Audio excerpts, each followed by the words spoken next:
So basically, this part of it is going to be from the tail end of the previous lecture, so that's why I didn't actually upload it. Pretty much the last, so today we'll go through revision and we will go through at least the receipt paper. Okay.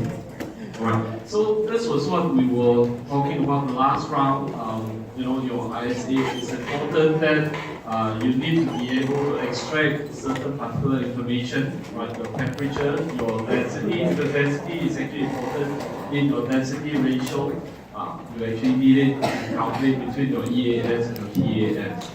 Okay, so we will not, right? We will talk a little bit about it, but we will not basically go into much detail. So this was what we were looking at it the last round.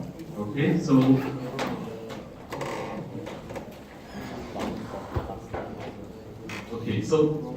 with the start of this very beginning, I hope by now you realize that this speed definition, pretty much you see it in most of the exam, right? Question 1, typically that's what you will be asked. So define what is your indicated airspeed, calibrated airspeed, equivalent airspeed, and the true airspeed. I hope by now you have a clear understanding and also differentiation. How to differentiate between your indicated and calibrated, equivalent, and also your true airspeed. And also one of the important thing is your Mach number. How do you actually work out your Mach number? Because a lot of questions they can actually give you in terms of Mach number. So if you have the Mach number, how do you actually work out what is your true airspeed? Right? So given that the Mach number is 0.7, 0.8, so given the altitude that aircraft is actually flying, so you need to actually correlate back what is the local speed of sound, and then from there you can actually work out what is your true airspeed. Okay, a little bit about the airspeed definitions, right? We basically trying to correlate using your dynamic pressure to correlate between your EAS and your TAS. And we know that EAS definition, typically we use it for sea level condition, right? So that is why we come up with this relationship to relate our TAS and the EAS and through your density ratio, right? Your square root of rho naught over rho is basically your sigma, right? So it's basically something that we use as a sigma. You say it's at the end of last week's lecture. Okay, so one of these, this is many airspeed that we basically look at. This is only one of it that actually we can actually put it in. There are many others, so you need to actually understand that. So in this case here, what happened here is if we have EAS, assuming that your EAS is actually held constant with increasing altitude and so on. So question basically asks us how will the rest of the airspeed is going to be decreasing with respect to your EAS. Okay, so these are some of the relationships that we earlier on we did mention before. Okay, so this pretty much will be, you have seen it, your question 1, so this will be always the last portion of question 1. Later on, we will see that coming up in the August paper. Okay, so important thing is the beginning of the topics that the first thing that we actually dwelt in is basically your lift and drag coefficient. Right, so this is your drag coefficient. I hope by now you have a little bit exposure in your aerodynamics. You know how to actually work it out. How rho v squared times your S. S is basically what is your S? S is basically your wing area, right? In this case here, CL is a coefficient of lift. CD is a coefficient of drag. Alright, your drag and lift coefficient. And of course, when we talk about your level flight condition, we have this condition where we almost equate your lift force to balance your weight. Right, so we have thrust balancing your drag for level flight condition. We also have lift balancing your weight. So in a way, if lift approximately equal to your weight, we can actually rewrite that So because in a case of your D over L, right, I mean, we can actually just divide. So say for example here, if I want to do a division, okay, and I actually put a field on the side of the equation. So if I want to divide the whole equation here, you can actually see that most of the conditions, they are the same.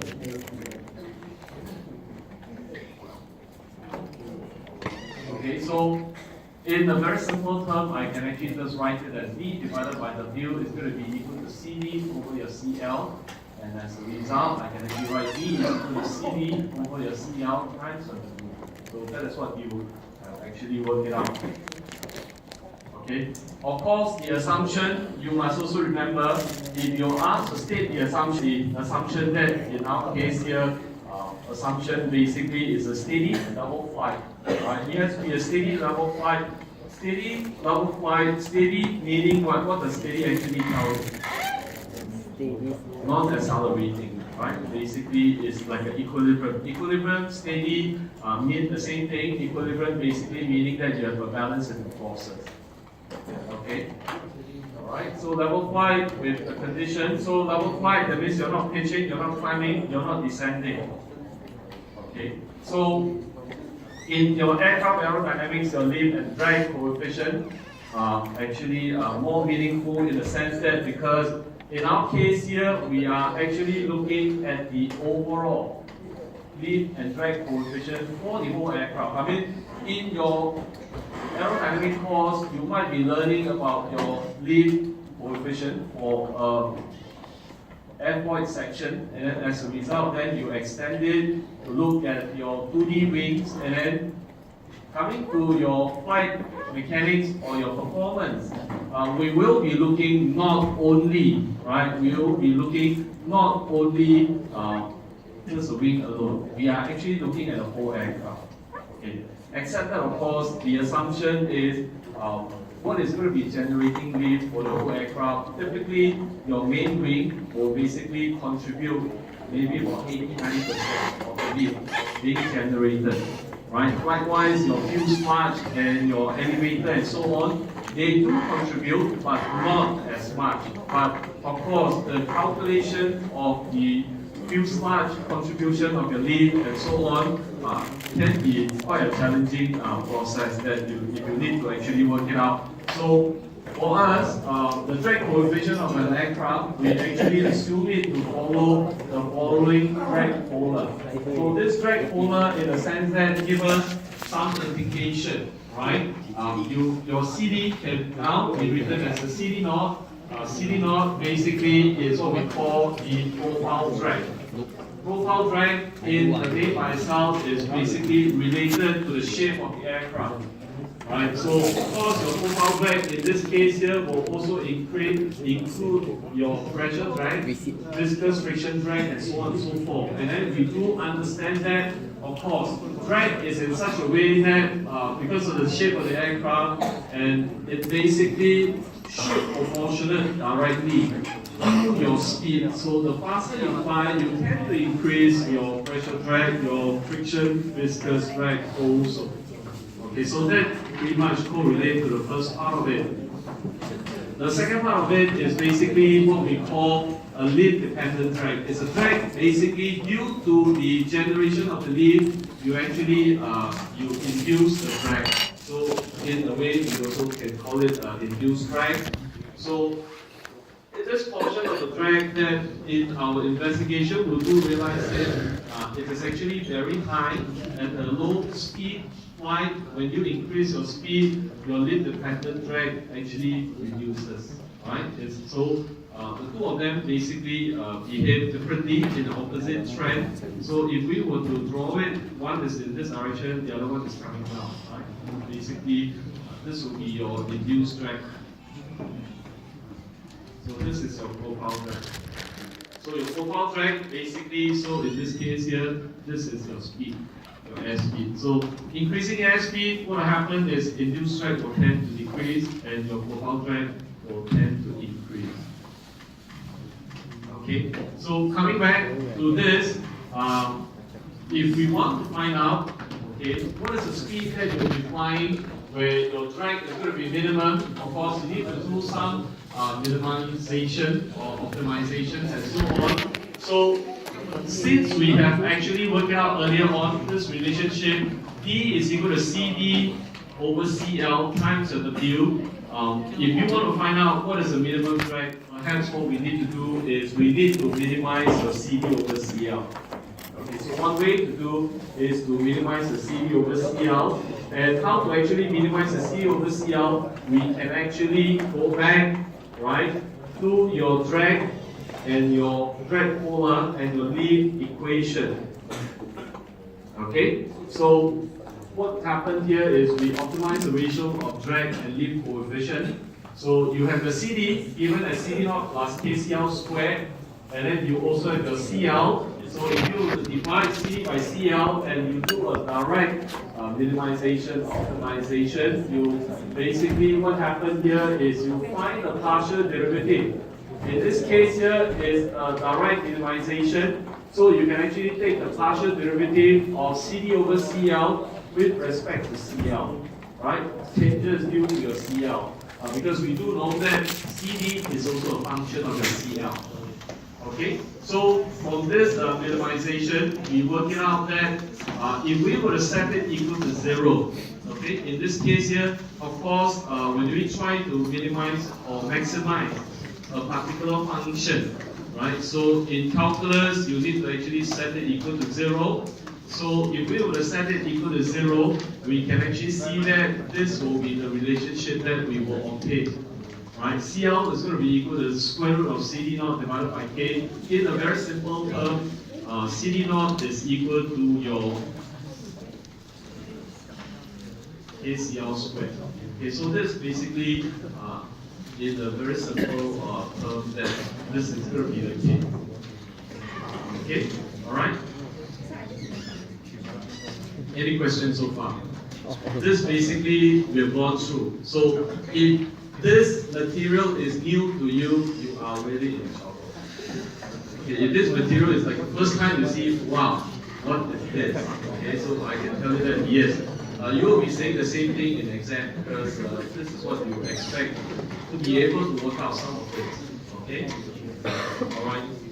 Your exam is not difficult, but you need to read the question because a lot of you send me PowerPoint from lecture, from past year exam that, in the past lecture that we actually work out some of the past year questions and all that. I realize one thing, you all don't read the question. Okay, either you don't read the question or you don't understand the question. This is English.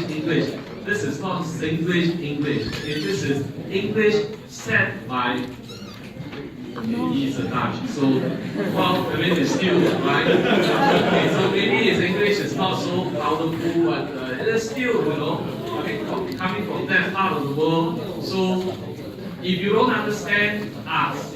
Okay, if you don't understand, ask. Okay, I will point it out to you. There is some typo error. I think in this exam you will also see the typo, but it's okay because if you know there is a typo error, take it as a typo error. Okay, so it happens, right? I mean, you expect him to type out all this or not making mistake. Well, sometimes you see this and then when you type it out, you do make a little bit mistake here and there. Okay, so please be kind to us, right? I mean, we do make mistakes and all that. Except that sometimes, I cannot say the same thing when you take the exam. Alright, I cannot be saying, okay, I'll be kind to you. So please, you have to be a little bit more accurate, right, in your answer and so on. Okay, alright, so from the relationship that we have actually worked out, KCL squared is equal to CD0. So with this value, we can actually put it in. Right? We can actually put it into the relationship that you can actually work it out that you more or less we know if KCL squared is going to be equal to CD0, this whole chunk of derivation pretty much to show us that it's actually very simple, right? So if you think that why are we going through such a long distance to come and show something that is actually straightforward because you know CD is going to be equal to CD0 plus KCL squared. if KCL squared is equal to CD naught, you basically have CD naught plus CD naught. So it's actually equal to 2 times your CD naught. Okay, so that is the whole thing that we are showing in exam. If you have worked out KCL squared is equal to CD naught, you don't have to follow his way of doing. Okay, so I can spare you of that. If you just by writing what I wrote down, you get the full marks. You're not going to get your marks back. Okay, I mean he just for the clarity, he has actually gone through and do all this, but the end result is going to be the same. Right? The end result is going to be the same. So in a way, at the maximum, the whole idea here is at maximum CL over CD, we have actually the induced drag matching the profile drag. Okay, so we work it out. Your induced and your profile must be matching at the maximum CL over CD or minimum CD over CL. Okay, so we work out the speed at which your drag is actually minimum. Okay, so for the lead coefficient, we can actually work out what speed we need to fly. Okay, so that is actually important, right? Because now you know what is a CL. CL is going to be equal to CD naught divided by CL is going to be what? CD naught divided by K square root. Okay, so coming back to our very first assumption, lift is going to be equal to half of V squared times S times the CDL is equal to your weight. So this is our earlier assumption. Level, steady flight condition. Okay, so we know that in the calculation, most of the time, weight of the aircraft typically will be given. Okay, so from here, we can actually quickly substitute in CL is going to be equal to square root of CD naught divided by K. And as a result, from here, we work out V squared is going to be equal to 2W divided by rho S multiplied by square root of K divided by CD naught, because your CL is actually at the denominator. Right? So things that we know, this is actually your CL. CL is going to be square root of CD naught divided by K. So as a result, if this is going to be the speed calculation that you work it out with this particular CL, substituting it into your speed calculation, we can actually work out what we call the minimum drag speed. Okay, so that is one way of trying to find out what is your minimum drag speed. Okay? Any question with this? So this you should not need to memorize. You should be able to, at least you know that from CD over CL, I should be able to work it out. Okay, so try to achieve that, because if this you also need to memorize, there's a lot of things that you need to memorize. Okay, a few things that I think I put it up. Okay, I put it up in the Moodle. Things like I think a few equations, right? I don't know whether you all look carefully, because I know you tend to just skip through, go for the answer and so on. Some of the takeoff landing, your coefficient, right? A, B, C, D, and all that, you don't have to remember. Okay, you don't have to memorize all that. Typically, it should be given. I think that's what at the website that was actually being put. Okay, all right. So, but this you need to understand, because the moment you understand, it's not going to be that difficult for you to try to work it out. So this will be the minimum drag speed that we talk about, how to actually work it out. Then, of course, important thing, of course, correlating to your typically question 1 and 2, your maximum range and your maximum endurance. Okay? Because what happened here is when you talk about maximum range and maximum endurance, we need to look at different types of engine, right? Propulsion system for your aircraft, there will be a jet engine, propelled aircraft. You also have a propeller-driven aircraft. Because for a jet engine, the assumption is your fuel flow is directly dependent on your provided engine thrust. So thrust is basically, in a way, directly related to your fuel flow.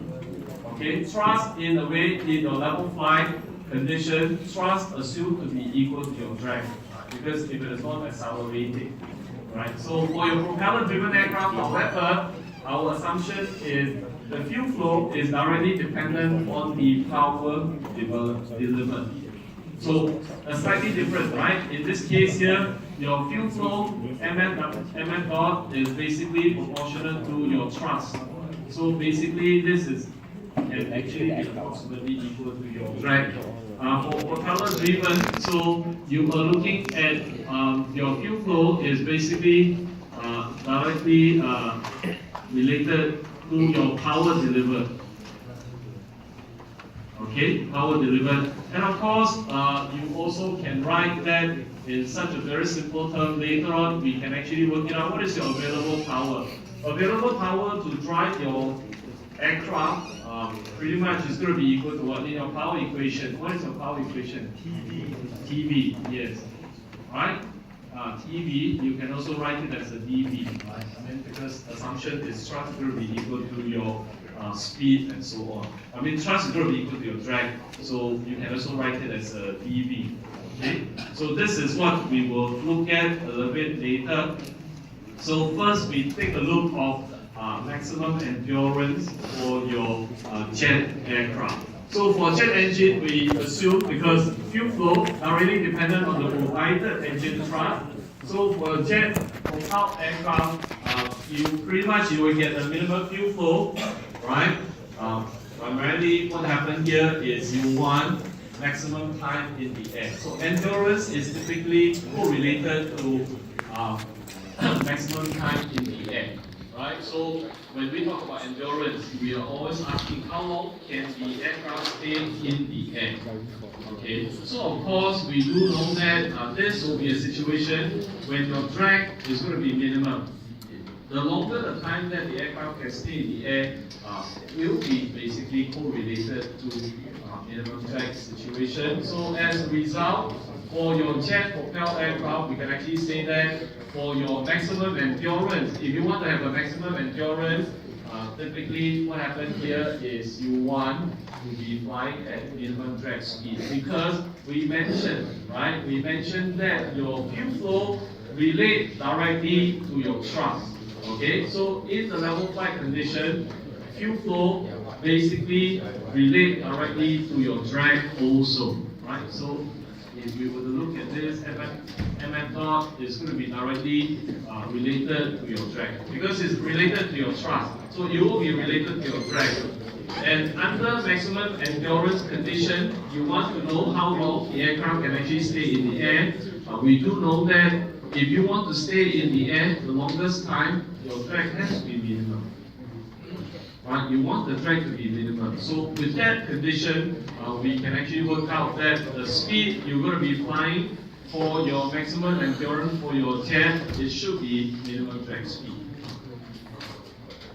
Okay? Alright? Okay, so now if we come back to your propeller-driven aircraft. As we mentioned, your propeller-driven aircraft, as we mentioned before, your P available is going to be equal to your T times your V, or it's going to be equal to your D times your V. Right?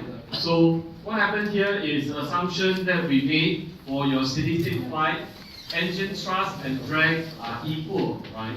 In this case here, because they are just pointing in the opposite direction, and of course, because it's not accelerating, so thrust is going to be equal to your drag. And what happened here is if we were to use the equation, right, based on this equation, because you know what is your drag equation. Your drag polar is going to be equal to half OV squared S times your CD. And what is your CD? CD is going to be equal to CD naught plus KCL squared. Okay, so it's basically a two-step jump from here to this point here, because first you need to actually work it out. D is going to be equal to half rho V squared S CD. And CD is going to be equal to, so you have rho V squared S CD naught plus your KCL squared. Okay, so this is how we can actually write your drag equation. And of course, when you write your drag equation, what happened here is, if you remember, okay, so how do we actually relate your CL? CL, you go back to your lift and weight equation, right? Your CL is going to be equal to what? Your CL is going to be equal to 2W multiplied by your rho V squared S.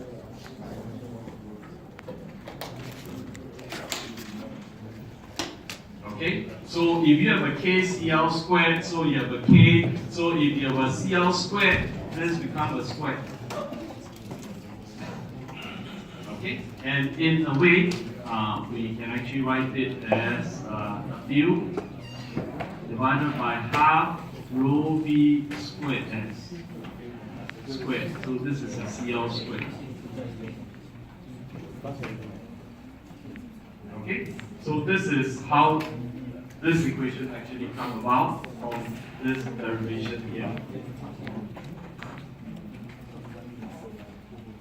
Okay, so P is going to be equal to your half rho V cubed because it's D times your V. So you need to multiply by a V in this case here. So V squared becomes a V cubed, and then of course you got a CD naught, and the other portion at the back here is going to be equal to your half rho V squared times S times your KCL squared.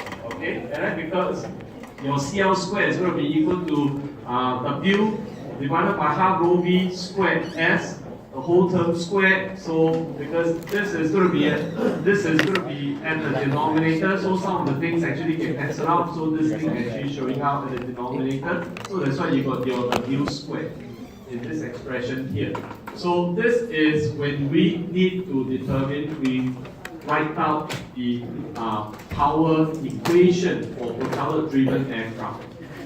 And of course, in this case here, what we can actually try to work it out for maximum endurance with respect to speed. So what we do is we basically try to optimize dV, dP, dV. We take the partial derivative of your power equation with respect to your speed, basically, which is your dP, dV.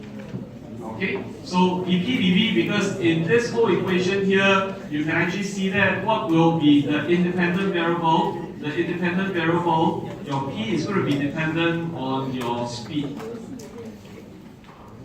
Okay, because the rest of the term here are pretty much known terms, right? Your wing area, your weight, K, density, and so on, they are pretty much known fixed value constant. So what is going to be varying is going to be your speed that you can actually change. Okay, and then of course, from this expression, you try to differentiate it with respect to your speed, and when you work it out, right, set it equal to 0. Typical calculus approach, when you do a dP dV, you set it equal to 0, and when you work it out, then what you will see is you will see that your b to the power of 4 is going to be equal to kW squared divided by 3 times your half rho S squared times your C naught, which is in a way, if you go back to your minimum drag speed, you will realize that it's going to be equal to this whole term here.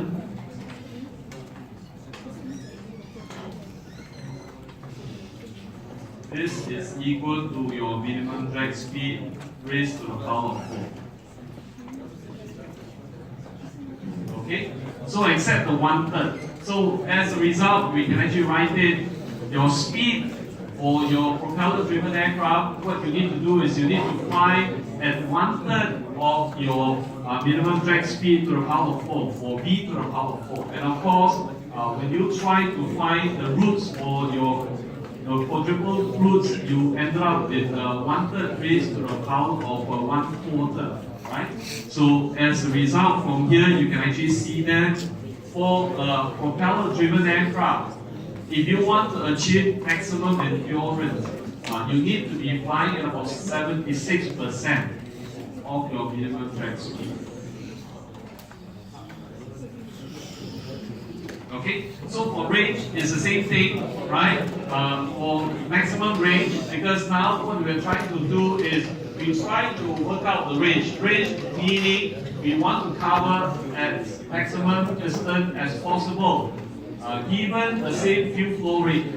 Okay, given the same fuel flow rate, we want to cover as much distance as possible. So as a result, so what happened here is we want the speed to be divided by the fuel flow rate. And we know that the speed divided by fuel flow rate is similar to if you are taking the drag divided by your speed. Right? Because your fuel flow is basically, what is your fuel flow? Your fuel flow for your jet propelled aircraft, your fuel flow is basically proportional to your thrust. Approximately also proportional to your drag. Okay, approximately proportional to your drag. So if we want the speed to be in a way where you take your drag divided by your speed to be minimum, so this is how you need to do is you need to find out under what condition you need to minimize your drag over your speed. So you need to find the minimum condition for D over V. Okay, D over V primarily because in our case here, thrust approximately equal to your drag. So again, we can actually work it out because what is your drag? Drag is going to be equal to half rho V squared S times your CD naught plus your KCL squared. Now what you need to do is you need to divide it by your speed and you try to optimize it with respect to your speed. Okay, so this is the important thing for your maximum range. So for maximum range for a jet aircraft, this is what you want. Maximum range for your jet aircraft, you want your drag divided by your speed to be minimum. Okay, alright, so it's the same derivation that this is just a calculus that you need to familiarize yourself with. Okay, you need to familiarize yourself with how to differentiate it with respect to your speed in this equation and set it equal to 0. Because you can actually see that for the very different condition, all you need to do is accept your minimum drag speed when you differentiate it with respect to your CL. The rest of them are pretty much you differentiate it with respect to your speed. In this case here, for your maximum endurance for your propeller and your maximum range for your jet. And when we work it out, you will see that maximum range for a jet power aircraft is going to be 1.316 your minimum drag speed. So in a way, we get some idea from your jet propelled aircraft. If you want to fly at maximum range, you need to always flying faster than your minimum drag speed. Okay, you need to be flying at faster than your minimum drag speed. So for jet propelled aircraft, it's straightforward. To get maximum endurance, you fly at minimum drag speed. To get maximum range, you need to fly 30% faster than your minimum drag speed. That means you're flying faster than your endurance. So let's take a look whether it's going to be the same if you were to look at your propeller-propelled aircraft. Right? Because we know that for propeller-propelled aircraft, for maximum endurance, you're actually flying slower than your minimum drag speed. Okay, so likewise, in your propeller-propelled aircraft, we also want to get the maximum distance out for a given fuel flow rate, like your jet-propelled aircraft. Okay, so what happened here is we want your fuel flow directly dependent on power delivered by the engine. Okay, so for your jet is D divided by V. For propeller, because its power is actually a main correlation between your fuel flow rate, so you have P divided by V, and you want it to be minimum. So if you want this to be minimum, so P divided by V, what do you get? You get your D, right? So in this case here, you get your D to be minimum. When D is minimum, basically what is that? That is your minimum drag speed. And as a result, for propeller-driven aircraft, it's quite straightforward. You do need to basically investigate further. We do know that when drag is minimum, you are actually flying at minimum drag speed. So as a result, for maximum range for propeller-propelled aircraft, you should be flying at minimum drag speed. Okay? Any questions so far? Okay, so this is important thing because a lot of questions actually came out from various different scenarios or all that. So I think the last one that from the last deck of slides, looking at is basically your glide descent. Glide descents, in a way, as what we put it, glide descent. Your aircraft is actually gliding at a constant speed, no acceleration.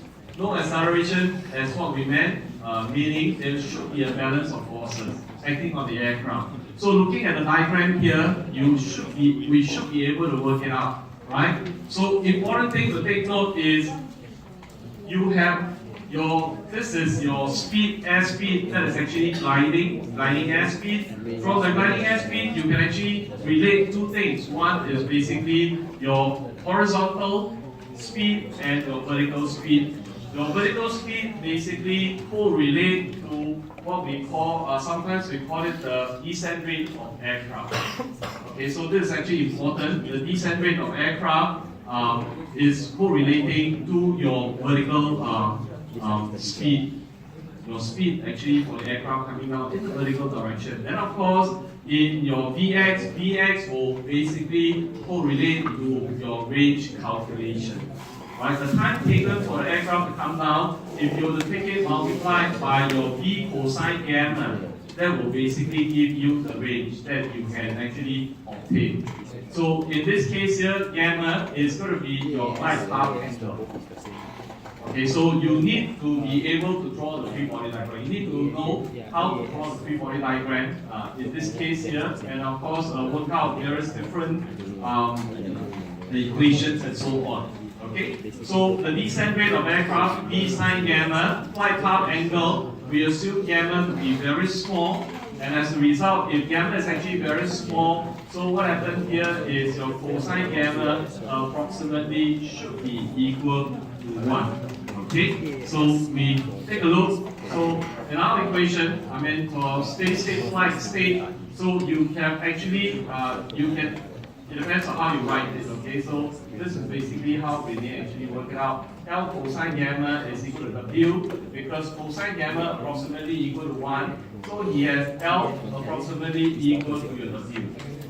Okay, so you can actually equate it the other way around. And then of course, because L is approximately equal to W, so we can actually write it as L sine gamma is equal to D cosine gamma. Okay, so for small glide path angle, gamma approximately equal to very much smaller than 1. As a result, you can also derive this relationship that your tangent gamma is going to be approximately equal to your gamma. Okay, and of course from this equation, right, important thing from this equation is if I have to move the equation, I have to shift the equation a little bit, sine gamma divided by cosine gamma is going to be equal to D over L. So as a result, this is basically your tangent gamma is equal to CD over CL. Okay, D over L, CD over CL. So as a result that if I want to minimize your glide path angle, so if I want gamma to be minimum, so basically I need the CD over CL to be minimum. Okay, CD over CL minimum basically is CL over CD max. Just the other way of representing that. So you can actually see that if you were to glide descents and so on, the maximum range for minimum glide path straight away, we can actually work it out. The speed that if you want to glide for maximum range, so you need to glide at a minimum drag condition. Okay, so this very straightforward. It will actually come down out from the derivation. Then, of course, if we are interested in maximum endurance, okay, maximum endurance, how do you calculate maximum endurance? You have your descent rate, okay. How do you actually work out the maximum endurance? That means your descent rate must be minimum, right? Your descent rate must be minimum because if you want to stay in the air as long as possible, the rate of coming down has to be minimum, okay. So it is basically different from having a flight path angle that is actually minimum. So from this equation here, gamma very much smaller than 1, we have this relationship that your sine gamma approximately equal to gamma, and your V sine gamma basically is your rate of descent can actually be written as V gamma. Okay, so a lot of the things that you see now, going back to something similar, width approximately equal to weight, so you have this relationship half rho V squared times S times the CL. So we can actually work out what is the speed, right? The speed is going to be equal to 2W divided by rho S times 1 over CL. The moment you do a square root, so it becomes a 2W square root of 2W divided by rho S, and also is a square root of CL. That means if we were to close it out, so this is going to be the case, right? So what is your gamma? Gamma, just now we worked it out. Gamma is equal to CD over CL. So now, can we work out what is your rate of descent? Your rate of descent is going to be equal to V times your gamma. So you have your CD over CL. Alright? I mean, if you try to work out what is a V gamma based on what we have here. So as a result, you can actually see that this is the case. Your V gamma, the rate of descent is going to be square root of 2W divided by rho S multiplied by CD over CL raised to the power of 2/3. Okay, because it's, you have a half, you have a 1, 2 over 2, half, so you have 3 over 2. So now in your minimization, so if you try to minimize it, you will try to minimize it with respect to your CL. Okay, so this is what we have. CD is equal to CD naught plus KCL squared. So now if I have to write it, CD divided by CL raised to the power of 3 over 2. So I need to take all this divided by CL 3 over 2 to work out this is the representation. Okay, so this is a representation, and of course, the minimization process is straightforward, similar to when you need to find your minimum drag speed. So you differentiate it with respect to your CL, and the result that you work it out is going to be 3 CD naught is going to be equal to KCL squared. Okay, so we have seen various different results depending on how you want to work it out. So once you work out 3 CD naught is equal to your 3 CD naught is going to be equal to your KCL squared, you can actually substitute it into your original equation, right? I mean, your 3 CD naught is equal to KCL squared, so as a result, we can actually put it as W is going to be equal to your your CL, replacing it with square root of 3 CD naught divided by K. So in this expression here, if I have to write it in terms of your speed, so you have your speed squared is equal to 2W divided by rho S times your square root of K divided by 3 CD naught. And if you were to take the square root of this, you actually work out what is your endurance speed. Okay, endurance speed. So that means this is the speed that you must be flying, right? The endurance speed, V endurance is going to be equal to square root of 2W rho S, and then of course you raise to the power of 1/4 K divided by 3 CD naught. So this will be a condition where you are looking at maximum endurance. Okay, question. Is there going to be any difference between jet propelled and powered propeller-propelled aircraft? For the rate of these, for your glide descent for maximum endurance and maximum range? Why? At least, notice that it's no power. Good. So please don't make a mistake.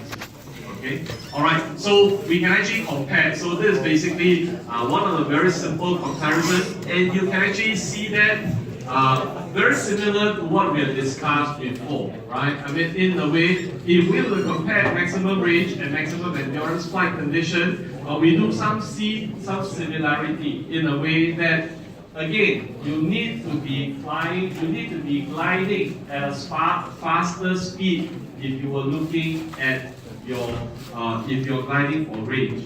Okay, if you're gliding for range, you need to be gliding at a faster speed compared to when you're gliding for endurance.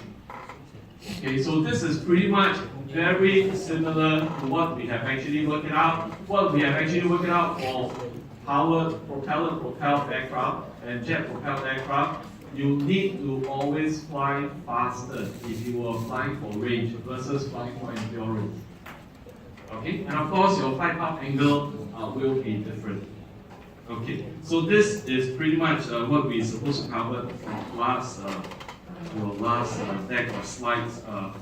So coming back to the question, so I think I will not work on this. We will go through this as basically your August 2017 exam question. You can actually see that part A basically, I mean, I don't think I need to repeat this. I mean, you should be comfortable working out this. So you can actually see that it's actually quite straightforward. Okay, it's actually quite straightforward for you to work out this portion of it. Let's take a look of your part B. A light propeller-driven aircraft has an engine with a maximum power output 250 kilowatts. Propeller efficiency given is 85%. So this is the maximum power output. Okay, so what you need to differentiate here is this is maximum power output. Okay, so this is not your P available.